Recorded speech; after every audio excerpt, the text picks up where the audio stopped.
Now we're going to turn to that scary Uber incident. A 16-year-old girl now in custody, accused of killing her driver after he picked her up at a Walmart. ABC's Mara Schiavocampo here with that story. Good morning, Mara. George, good morning. This is a truly shocking crime. Prosecutors saying a 16-year-old girl, seemingly your typical high school student, brutally murdered a complete stranger. Officials don't have a motive for the killing, and they say the suspect is not talking. Well, now she's facing charges as an adult and is being held without bail. This morning, an Illinois teen facing murder charges for what officials are calling a brutal and unprovoked attack on an Uber driver. 16-year-old Eliza Wozni appearing in court after prosecutors say she attacked her Uber driver with a knife and machete early Tuesday for no apparent reason at all, fatally wounding 34-year-old driver Grant Nelson. Only 2 minutes or so after picking up the defendant, she begins to hack at him and stab him from the back of the seat.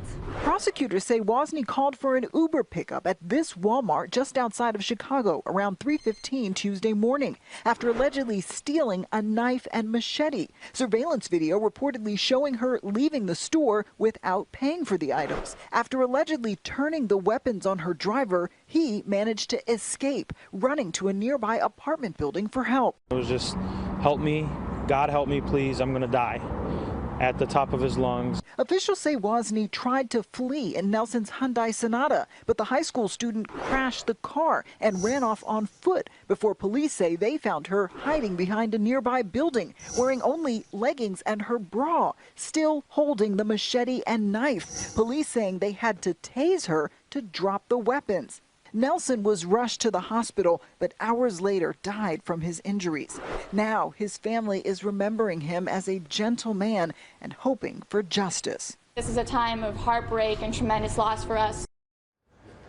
In a statement, Uber says, "We are heartbroken by the loss of one of our partners, Grant Nelson. Our deepest sympathies and prayers are with his family and loved ones during this incredibly difficult time." This is such a baffling crime. Yeah, it's senseless, completely senseless, so no clues on a motive at all. You know, we reached out to her attorney. We did not get a response, but prosecutors saying this appears to be random. She did not appear to know the victim, and we're learning a lot about what she did that night. This was her third Uber ride of the morning. 16-year-old girl out at 1 and 2 o'clock in the morning, and she stole these weapons, they say, from Walmart. So she got them that night. Surveillance video shows her walking around casually with these weapons, walking out of the store and calling the Uber. And 2 minutes later, 2 minutes into 2 minutes after getting into the car. And you know, the family of this man, Mr. Nelson, they're saying he was working 2 jobs, he lived with his family, really gentle soul, and he's being remembered that way this morning. Oh, it's just horrible. Okay, Mara, thanks very much.